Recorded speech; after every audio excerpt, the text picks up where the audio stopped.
Hello and welcome back to the Trail Manners Podcast. This is single track session number 141. I am your host, Eric Manning, and it is August, baby.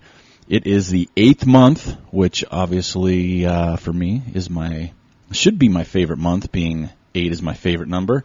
But it means we still have a little bit more heat to deal with before we start getting some cooler temps. So anyway, the show launches on August 1, 8-1, so happy August, everybody. July is behind us. Just wanted to quickly let everybody know that I did not have one beer this past week. So there's no beer of the week because I don't want to go back to a beer I've already tried. It's going to be every week, and I didn't have a beer last week, which is a little surprising. I understand, for no specific reason, just didn't get around to it with everything going on. I have some in the fridge. I have some good ones. But no beer of the week for the first day of August, which is my favorite month. But anyway, moving forward, this past week, we have some exciting news to announce, which is really going to shake things up a little bit here at the Trail Manners Podcast and here in Ogden for me. Talked about it last week about some news that I wanted to announce, and I am going to announce that today. I thought I would wait a week or two, but I'm super excited about it. It's a fantastic opportunity for myself. I am actually changing jobs. So I've been doing corporate sales for about 2.5 years, working from home, which I've absolutely loved for sure. But a couple weeks ago, I got a text message and a phone call of an opportunity, and I decided to throw my hat in the ring, and it worked out. So starting August 16th, so just a few weeks away, I will be the new assistant executive director for Weber Pathways, a nonprofit group here in the Ogden area for Weber County, and I'm super excited about that. It's a group that I've been associated with in one way or another, going to meetings, helping with trail work, I guess, however you want to say it, but Weber Pathways is a great organization. They create and build trails. They also get the community involved. They promote, construct, protect public pathways, trails, and open spaces for Weber County, which Weber County is a large area here in the Ogden area.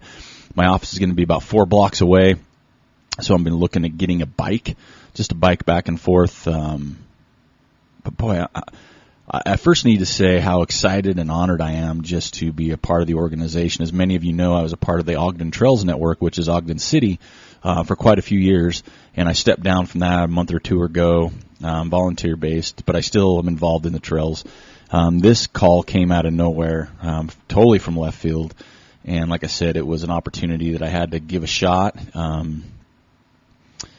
probably would have regretted not, and it just worked out. So August 16th, I will be the new Assistant Executive Director for Weber Pathways here, and I am so honored and excited to see where that leads. It's a great group of people, great organization, a lot of stuff going on here in the next little bit. So I will be training under the Executive Director, Mark.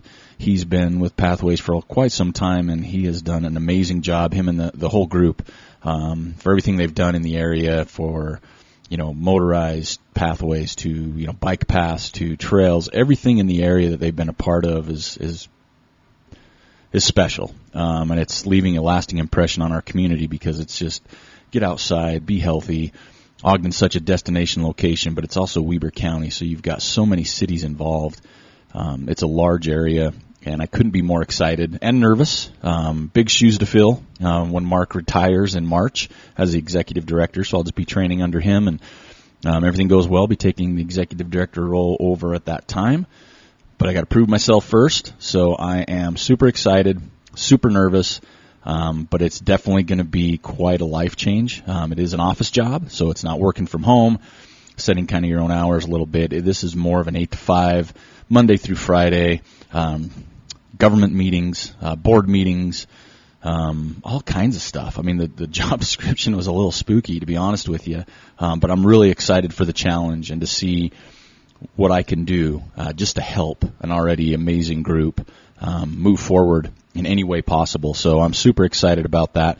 What does that mean for the podcast? Well, it just means I can't do podcasting during the day, which is fine. Weekends, evenings, I can still be doing that. And coming up here pretty quick, I'll be meeting with somebody in our area, a friend of the show and a longtime friend of myself, to do some brainstorming to kind of reinvigorate the podcast. I think it's been lulled long enough, and I think with the excitement of so much life change going on for me, selling the house, getting a car, new job, all these things, it's time to take this to the next step and the next level. So there'll be a brainstorm session here coming up for Trail Manners with some new ideas, some new flavor, and some spin on things, but keeping authentic to what we've done over the years as well.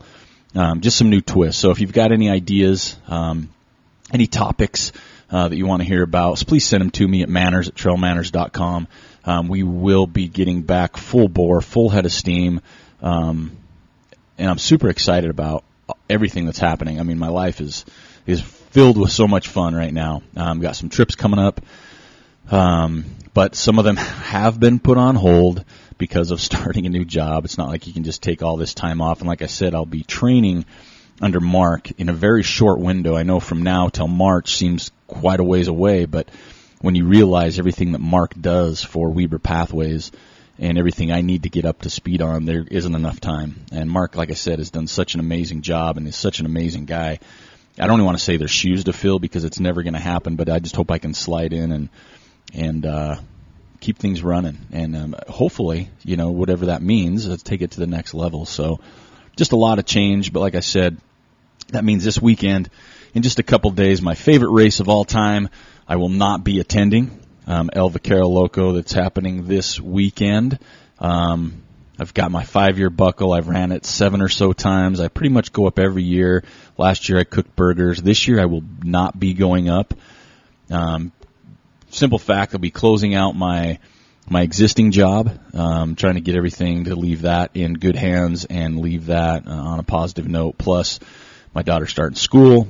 I'm coaching soccer. There's so much going on, I just can't get away. And that makes me pretty bummed because I have some pretty fun ideas coming up. But good luck to everybody at El Vaquero. Like I said, I usually am there every year. Say hello to Ty, give him a good handshake, Grant Nicholas, everybody. There's so many people I know up there, and I think that's what makes it more difficult not being able to go, is just not being able to see so many amazing people at literally my favorite race of all time. So that's just a little bit of what's going on here. Like I said, don't go away. Don't give up on me. The Trail Manners podcast will be back with some great interviews. We're getting some lined up, some solid topics, and a few little tweaks here and there just to put some new blood into the show. Like I said, I'll have some guest hosts that I'm lined up already to help me, even with single track sessions, to kind of make it funner for the listener. And I'm really excited. So there's a lot of positivity going on right now, which is a needed change. It's been a rough couple of years, to be honest with you, and I'm just really looking forward to the future. But I'm super excited about this opportunity with Weber Pathways. Like I said, it came out of left field. When it first came to me, I was kind of like, that'll be cool, maybe I'll throw my hat in. And then as the time went on, hours, I was like, oh my gosh, I really want to do this. This should be a lot of fun. But it comes with a lot of responsibility. And, it's a little bit of pressure as well.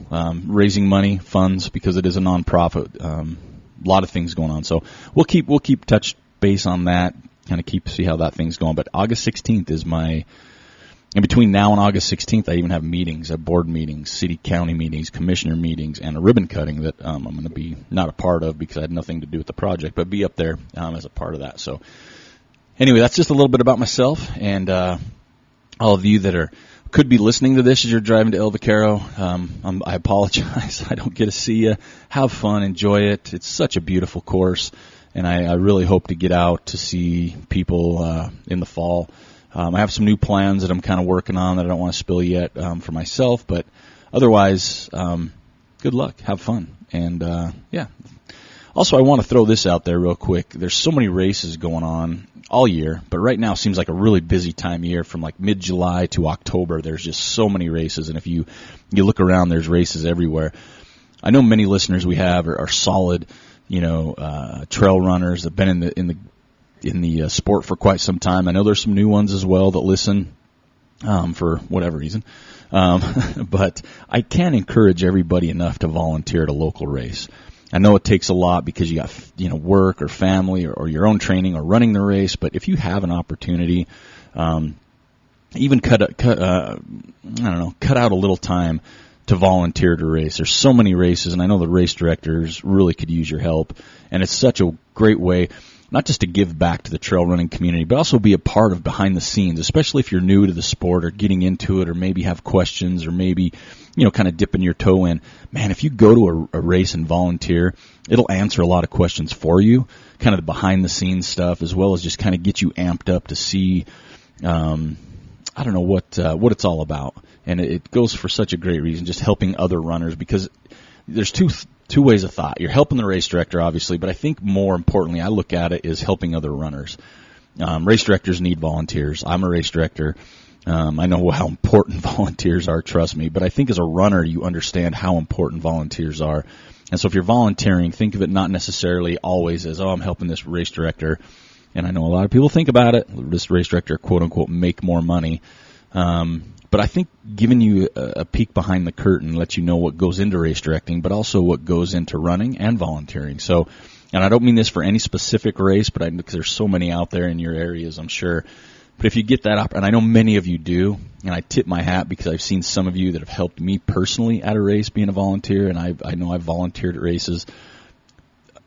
It just is a big, big deal. So if you get that opportunity, like I said, especially if you're new to the sport, volunteer a little bit. Finish lines are fun, aid stations are fun, but there's so many other things, marking courses, cleaning up after the race as far as course markings, registration check-in, packet, pickup, stuffing race bags. There's so many aspects that I don't think a lot of people understand what goes into a race, buying the stuff for an aid station, whatever it is. So that's my little 2 cents on volunteering at races. That's no specific race in mind, just all the races, right? Keep that good mojo coming. So next up, we want to wish best buddy, love you, brother, Scott Jaime. Scott Jaime embarked August 1st at 5 a.m., Waterton Canyon in Colorado, doing the unsupported Colorado Trail. That's Waterton Canyon near the Denver area to Durango. 400 plus miles unsupported, which means he's carrying everything with him. Obviously, he can pick up stuff in the towns, buying jerky, right? Because you got to have jerky, just in case you see Sasquatch. But man, what an awesome! I had the pleasure of visiting with Scott a couple weeks ago, staying with him for a few days and hanging out with him, going to some breweries, talking about this, and it's such an awesome endeavor. We talked about how it's kind of a quote unquote walkabout. He's like you mentioned, he's turning 50 in September. He's set the FKT supported on the Colorado Trail, which has been broken. And if you get a moment, a lot of people are looking for stuff. Check out Running the Edge, the Colorado Trail. Matt Trappy put it together of Scott Jaime's FKT on the Colorado Trail. Such a fun piece. I was fortunate enough to have a small part in the documentary film, whatever it is. Take some time and check that out. But talking with Scott, he talked about how he was a little bit afraid because the last time he did it, he's done it a couple times, but it's been supported. So he's had people, pulling into a trailer at a campground. He's had ice, food, everything's ready for him to go. But now he's on his own, sleeping in the woods, supplying everything he has, taking care of himself. How scared. There's the unknown, right? You just don't know. So much can happen, especially in Colorado, with all the snowpack that's still there. But man, we want to wish Scott good luck, and we're going to have him on the show in September, probably around his birthday, to talk about this unsupported Colorado Trail.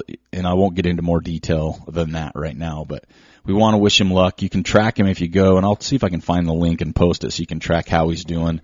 I don't have the FKT unsupported off the top of my head. I know that's something that's in there, but it's not necessarily only about that. It's just kind of that, like I said, that walkabout. You're alone. Obviously, you'll see people on the trail you can have conversations with, but what an awesome experience. So good luck, Scott. First guest we've ever had on the podcast. The guy that got me into trail running. The guy that gave me this sickness and illness. Love you, brother. Good luck. Speaking of running and races, we have had a last plethora of races going on. We've had our friends at the Palisades put their race on, Palisades Ultra Trail Series. We had the High Lonesome, Never Ending 100K, Pikes Peak, White River, Stanhope, Tushers, Elkhorn Crest, Burning River 100. I mean, there's been so many races going on. And there's so many more coming up. The Ute 100 here in Utah. Like I mentioned, El Vaquero Loco, Wasatch and the Bear right around the corner, and some other big hundreds. So there's so many races left on the calendar for the remaining year. Javelina in October. Jim Skaggs Fall 50K or Half Trail. And if you're in the area, that's a must-do. It's such an awesome part of the island you get to go on. But there's so many races, and I'd love to see so many photos through social media of people and the effort that's gone into that, and so many of the celebrations with their crew and their pacers. I know a lot of people don't use them, and that's fine, however you want to do it, but there's so many races going on. We're not going to cover everything. That's just here in the USA. There's so many more across the way in Europe, and there's some big races you may have heard of coming up here pretty soon. But we've also had, the Bar Trail Mountain Race, which is very, it's pretty, it's a good race, right? Let's leave it at that. Anyway, so there's a lot of races coming up. I know a lot of you are getting ready and lining up for races. I want to take a quick second. A really good friend of the show, and I can't wait to see him. Matt Ozanek just did the High Lonesome 100, and he's not on social media, so I want to take a moment here to tell him congratulations. Salt of the earth guy, him and his wife, awesome. And if you remember, months ago he had broken his leg, and so this is such a big deal to come back from something like that and race 100. And I know he's got the Bear coming up pretty soon. But Matt, I just want to say congratulations, bro. We've been thinking about you, and we're super excited for you, and just happy to know you. You're one of the good ones, and you make this sport better by who you are. So congratulations on that accomplishment. Next up, we'll like I mentioned, we're going to do a few tweaks to the podcast. One thing we need to do is get a new intro. I know we've talked about that for a little bit with Joel no longer being part of the show, and an outdated intro. I've got some new music, but I need help writing the intro. So if you have any ideas for the new intro for the podcast, you haven't heard it for a while because we haven't done a Tuesday show for a little bit. But it's if you go back to a Tuesday show, that's the intro that we kind of introduce our Tuesday show with our podcast. Talk about me and Joel from the 78 Volkswagen bus. We're going to redo that. We still have the bus. It's in the shop. Weird, I know. But we will be getting that back soon as well. Then I got to find a place to park it. But yeah, if you have any ideas for that new intro, or you're a snazzy, gifted writer and have some ideas, send them on over. We'll be recording that here hopefully shortly to kind of kick things off after my fun little brainstorm session to get things going. But again, if you have any ideas on guests, I know we have a list right that you've sent us before, and that's compiling up. If there's some new guests you want to hear about, or some topics, let us know, or just some average tweaks. I mean, we're here for you guys. It's not just about what we want to do at Trail Manners, but what you want to hear, because obviously if people don't listen, it's not really worth it. And I still do get the occasional email, phone call, text, whatever it is. So I know people are still listening on some level. And we're still doing the Facebook thing. Not as much on InstaKitty, as Joe liked to call it. We'll be revamping our social media presence as well, but I've been kind of drifting away from the social medias a little bit too. So we got some fun ideas, though, and I hope you enjoy them. And we're always open to suggestions to what you want to hear, what you want to see, or who you want to talk to. So let's get into it. Let's go ahead and cover some Woody Footy. I had a lot of good photos this week, some beautiful ones. Some of you are just killing it. I know last week's winner, Mark Davis, had another good. He's up in the Tetons, which made me extremely jealous for him to be up there. We had a few from Pfefferhorn, with Jeremy and Haddock and Peter Van Horn. Andrew Giles had a great one. In Edmonton's River Valley. That looks beautiful. Love to get a close look at that. Christopher Pack, another good friend of the show, he has a picture of Matt Ozanek running the High Lonesome 100. How cool is that? Some pictures from Tushers, Jim Skaggs, Desert Peak Wilderness, Lee Brown. Man, Lee, yours was money. Never Summer 100K. The cloud formation there I would probably lay on my back and just stare at the clouds for a little while, even though I was in a race. Lori Foringer, another great friend of the show that I had the pleasure of meeting up at El Vaquero a few years back. She did the High Lonesome 100 as well. Jeff Fulmer, an RD, he was out on sweeping the putts course. Beautiful photos. Melissa Clark had a good one of in the Tetons. A lot of good Teton photos, guys. You're making me jealous. Turtle Miller, you're disqualified because there's a picture of the road, but it was a pretty sunset. Oh, so many good ones. Nebo from Logan Ledford. Ty Draney posted your favorite place on earth, Trail Manners, and it is, Ty, and I just guts me that I won't be up there, not just to see the race, but support you, give you a big hug, and thank you for everything you do with that race and in the sport in general. Chris Raver, American Fork Canyon to Brighton, had some beautiful wildflowers. Where else we got? Cameron Kershaw, Mystic Lake, Montana. I got to get up to Montana. Jeremy Haddock doing some craziness on a rock. You're strong, Jeremy. I couldn't do that. Dave Stevenson, Southern Utah, and Dave, I still can't imagine what the heat is down there. But this week's winner, Far Woody Footy Awards. I know you've heard it's like a broken record, but I'm working on the stinking hats. I just can't get someone to get a hold of me. But these are sponsored by Turtle Miller, Caldwell Banker in St. George. I know real estate is going off right now. Get a hold of Turtle. He's such an amazing guy if you're ever in that area to buy some real estate. But this week's winner, I just, wow. I always look at these, and not that all these other places I want to be, but it's kind of that love at first sight, right? That holy grail moment when you look at it and go, oh, so pretty. This week goes to Wesley Ross. Picture of Alta Brighton area. It's just gorgeous. It just stuck with me. So congratulations, Wesley. You're this week's winner of Woody Footy, which means we will be using your photo to launch the single track session number 141. Very much appreciate you, participating and posting this photo because it is absolutely stunning. As many as, there's a lot. There's probably 10 that could have been in the mix for sure. But keep posting those. Keep them coming. We really appreciate it at the podcast. And, that's pretty much it. So that's this week's winner of the Woody Footy. Wesley Ross, Alta Brighton area. It makes me want to be there as well, for sure. So thank you very much for posting.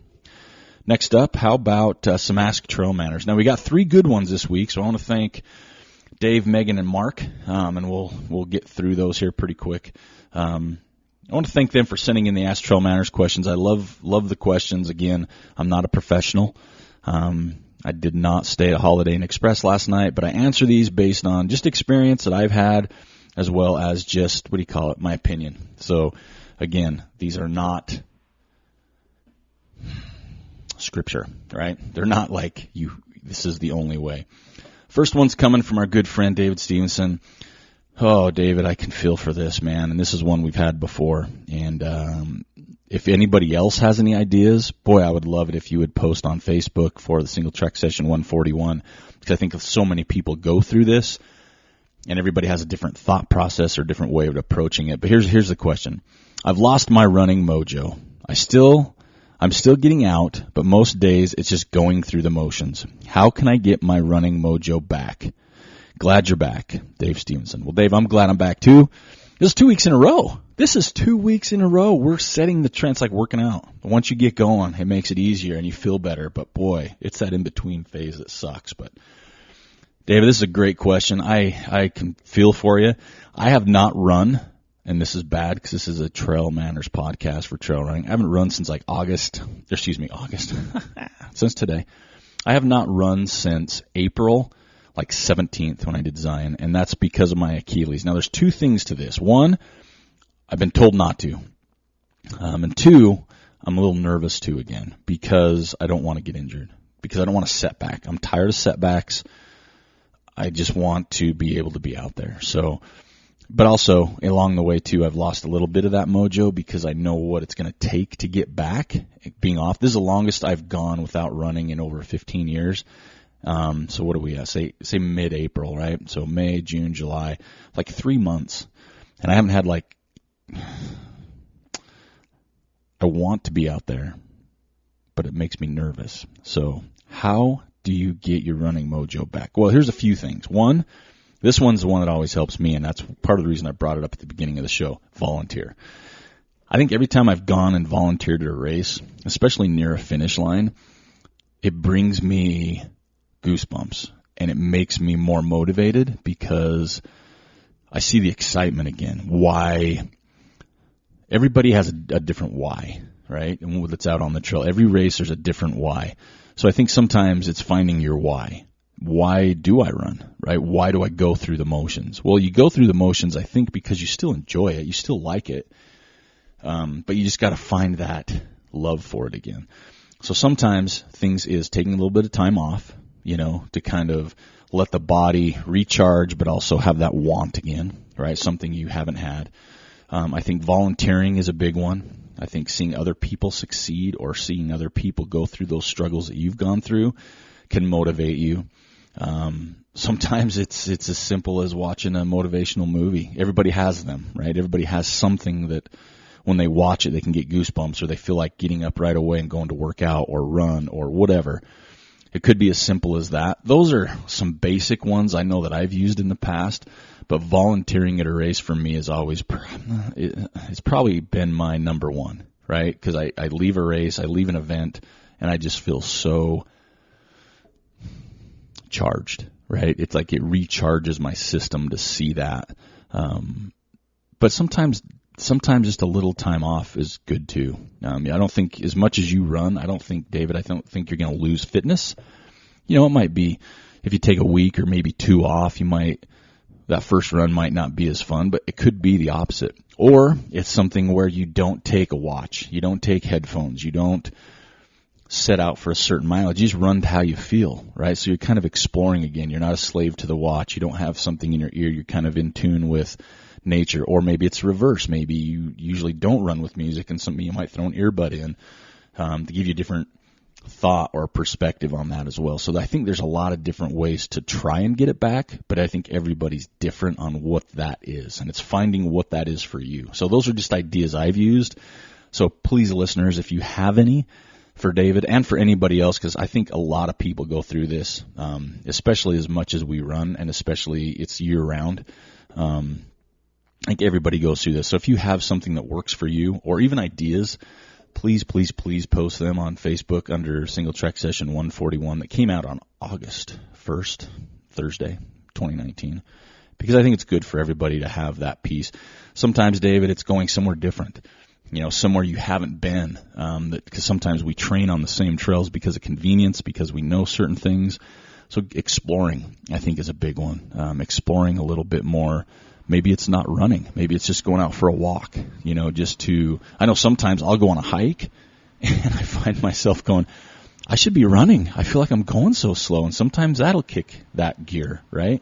So it could be a multitude of things, and it might be more than one thing. Or, like I said, everything's different for everybody. So give those a try. And if someone else has something, hopefully they'll post that on social media. But those are just ideas that I've heard and I've used before. Not always to success, because I think it just depends on where you're at. So, and sometimes it's outside stressors that need to go away first. I know that's the case for me. There's some outside stressors I've had for quite a while, a year plus, and when those start to dissipate, I think that it helps refocus and recharge as well. So, hope that helps, David. Wish you the best, buddy. Keep me posted too. If there's something that does work for you that kind of helps switch that, let me know. All right, next up, this is from Megan from California. And it says, all right, Trail Manners, time to pick a side. I had a discussion with people in my running group about racing. I have labeled races A, B, and C races, A being focus races, B being races I use to prepare for A races, and C races that I approach for fun and not feel some pressure. A few in my group mentioned that I am silly to pay for races that I'm not going to race. That's in quotes, them. I guess I can somewhat understand their side, but what do you think showing up for a race not having a focus/A race? Is that a bad idea? Solve it, please. Megan from California. Oh, Megan. I will pick a side, but doesn't mean that it's right. This is my approach, and I've had this conversation with many, many, many, many people, and I think we've talked about this on the show more than once over the past 4+ years, but it has been a while. Here we go. Here's my side I'm picking. I am a race labeler. I do not. My thought is I don't pay or go to races that I'm not quote unquote racing them, and here's why. Oh my gosh, this is a big question. So number one, I never plan to win a race. That's never a goal, and it's not in my head. I know that's not going to happen. So when I hit a race, generally I have A races, B races. I don't know if I say C races, but I get what you're saying. So you've got your A race, this is my race of the year or 2 of the year, and B is prepping me for it. And then other ones are just maybe sign up on a whim, sign up with friends, maybe exploring, maybe it's recovery, whatever it is. Number one, I don't think it's anybody's business. It's everybody's opinion to do what they believe in and what they want to do. It's silly to pay for races. If you really want to get after the people that are coming hard at you, you see what they pay for in a day, in a week, in a month. We're in a society, we spend money for silly reasons all the time. Now, that's not labeling anybody, and I know there's people that are better than that, that don't, that are very conscious, but man, you walk around, everybody's got cell phones. Okay, I'm generalizing, so if you don't have a cell phone, don't get mad at me. But I'm just saying, in general, you see everybody with cell phones. You see people with Jaybird earbuds, iPods, or what are they called? iPods. No, not iPods. I don't know. Earpods. Gosh, dang it. So you have those. Cars, nicer bike. Everybody has what they want to spend money on. And you know what? If you earn it, you deserve to spend it on whatever you want. So as far as spending money to pay for a race you're not racing, who cares, right? That's your choice. Sign up for them. I do A races, and I do races that prepare them. And I think if you talk to a lot of good coaches out there, a lot of times they'll do that. They'll set you up for B races to get you ready for A races. Maybe it's a mountainous 50 because you're running a mountainous 100, or in that range, a mountainous marathon to run a mountainous 50. Because I always say train on what your race is going to be. And so a lot of times it's hard to put on if you want to run 30 to 50 miles, sometimes it's difficult to set yourself up with aid. So putting in a race where you've got aid, you're on a similar type of course, and you can test your training, I think is quality. I really do. C races, I don't label them C races, but races that I always know, like I want to go to, like an El Vaquero, for example. I don't always go there going, I'm going to win this race. This is my focus race. Do I want to go there and do better than in years past? Absolutely. But I know there's times like the year I got my 5-year buckle, I wasn't in very good shape, and I knew I wasn't going to PR the course, but I was there to get my buckle and celebrate that accomplishment. So I think you do whatever you want to do and makes you happy, and it doesn't matter what other people think. And I know you're not like this, I'm sure, Megan, I don't know you, but we get caught up in so much of that, and I'll go back to it. I blame social media for that and ourselves. We put ourselves under undue pressure a lot of times based on other people. But do what makes you happy. If there's an A race you want to go do your A race. If there's a B race that's getting you ready for that, who cares? Because you're there for you, and that's all that matters. Everybody, like I said, does this for a different reason. I think it's important to stick to your guns and not feel pressured or like you're doing it wrong, because I don't think there's a right way to do any of this stuff. If you look at even if you look at the quote-unquote elite runners, they do it differently, as far as their diet, their training, how they train. Everybody does it that works for them. And if that works for you, if the B races let you know where you're at for A races, or maybe your C race is your celebratory time with a friend, or seeing a new area, or maybe it's you want to go and check it out because you want to put it as your A race the following year and you want to scout it. There's so many reasons why people sign up for races. Bettering your time, new location, doing it with friends, so many reasons. Do your own. I am a full A, B, C, D, whatever you want to do. I am a full-on, I sign up for races that I want to sign up for and race/run them how I want to race/run them. And I've been into a race before where I've gone in to say I just want to enjoy it, but I've had a good day and I've pushed it because I felt good. That's your choice. Sometimes I've gone to an A race and haven't had a good day. But you have to put everything in perspective. So I think go for whatever you want. If they want to give you a hard time, talk to them about their soy mocha latte, skim milk, whatever, right? That they buy every day, because they're spending money on stuff too that you could be considered silly. So I know it's probably in good fun since they're in your running group, but do what you want to do, right? That's what it's all about. We all do it for different reasons, whether it's a distance. Some people don't race at all. Some people just like to run on the trails and don't have any desire to race, and I think that's awesome. A lot of the end of the day, it's about whatever you want, the people, and what makes you happy. So go make yourself happy, Megan, and don't worry about the A, B, and C. Do what works for you. All right, next is Mark from Pennsylvania. Hope that helped, Megan. So thanks for sending that in. Next up, we have Mark from Pennsylvania. All right, Mark. He starts off with a capital help with an exclamation. So this made me nervous. Help. I'm looking for a coach for a race I have in early 2020. Holy crap, dude. 2020 is right around the corner.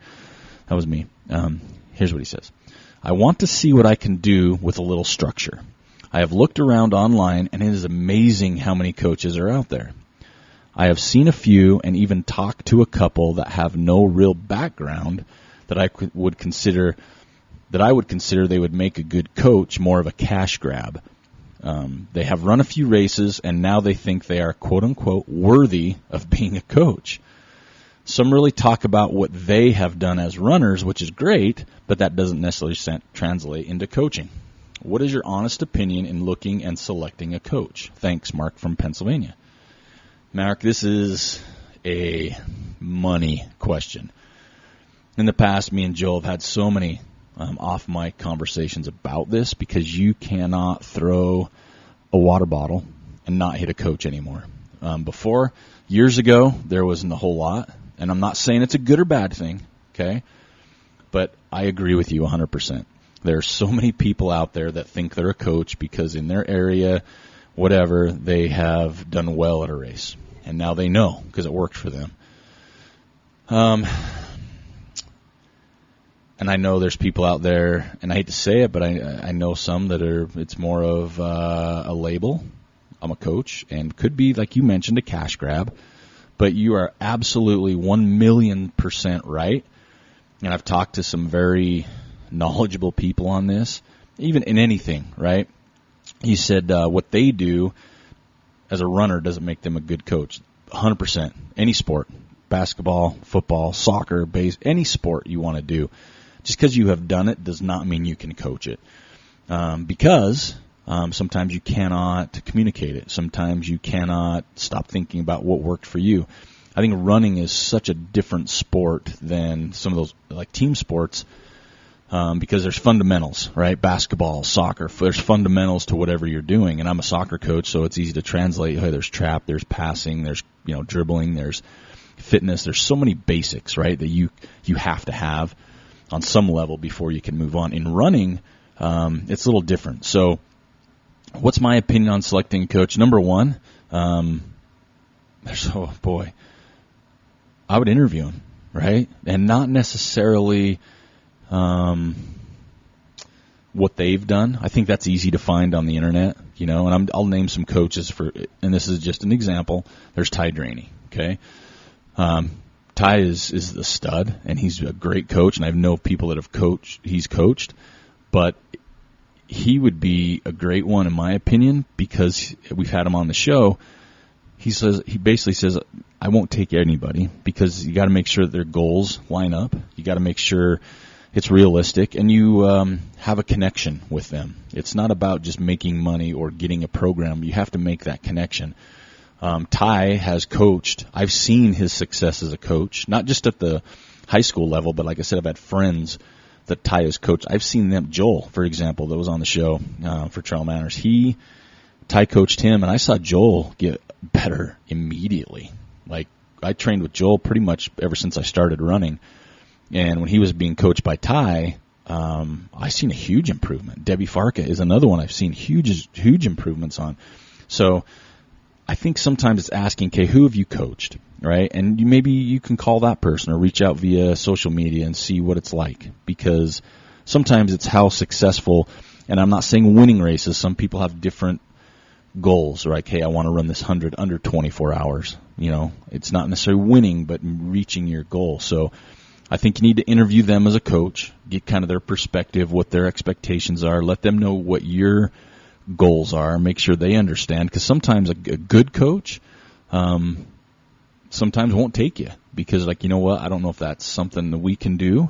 Maybe it's in their eyes not possible, which, again, that's not necessarily the best thing. But if you're, want to run 100 in 4 months and go sub 24 and you've never run one before, that they might say, you know what, we might need to readjust your goals. Someone that's available, I think, is a good one. And it's not always bad to see if they're licensed or certified. That doesn't mean they're good, but at least means they've got a little bit of background, because I've known people that have run a race or two, literally, and started coaching because they had a big running group, right, or a big following on social media. It's like, hey, I can make a few bucks by throwing out some stuff. Sometimes they need to have a little bit more structure to it. So I think it's good to shop around, call them before, interview, make your list, I don't know, maybe 5 coaches that interest you. Call and talk to each one of them. If they don't want to talk to you, then I would probably don't even entertain it, because I think that's an important step. So, yeah, I mean, that's kind of in a nutshell what I would do. Don't get caught up on licensing. Don't get caught up on what they've done as a runner. Make sure you interview them and feel comfortable with them. Make sure that they understand your goals and that they mesh. And if you have any questions, I know a slew of coaches that I personally would use. And honestly, near the top of that list would be Ty Draney. And sometimes they're full. It's like, I want you to coach me. Well, we've got a full plate. I don't know about taking a coach that's got 20 plus clients, because I don't know if you get enough individual stuff. I know a lot of the coaches I know will take 5 to 10. 10's a lot, because a lot of them still work. But if you have any questions on specific ideas, I'd be more than happy to send you some names that I think personally would be good. And then you can go from there. And maybe it's none of them for you, but I've seen success with a lot. David Roche with Trevor Fuchs. There's just so many out there, but don't get caught up on what they've done as a runner, because that's great, but you're not them. And it's more about what they've done for other runners. Even if it's someone that's only trains elite type runners, I don't know if that's a mix or where you're at. So make sure your goals line up. Make sure you interview them. Find out who they've coached. Maybe reach out to them to see what success they've had. Don't always look at it as winning races, which can be important too, but it depends on what your goals are, Mark. So I hope that helps a little bit. It's just such a big Pandora's box once you get into it, because I know you can type in trail running coaches right now and you're going to have a couple pages worth. I've typed it in before, and there's names I don't even recognize. And not that I know everybody, but I'm just saying that's how many there are, because you look at a lot of, I know Jeff Browning coaches, Ty Draney coaches, Carl Meltzer coaches, some of the what you consider elite, successful runners coach, and there's a lot of those. And there's a whole nother set after that. So I like the idea of coaching, and I wish someday I would, just for the accountability, and the same as you, have some structure and just see what you can do. But make sure you find a good one that you're comfortable with.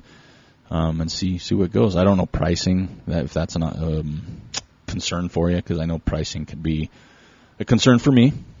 But good luck, Mark, and I hope that helps just a little bit. So, and that's it for the Ask Trail Manners questions for August 1st. 3 of them, so keep those coming.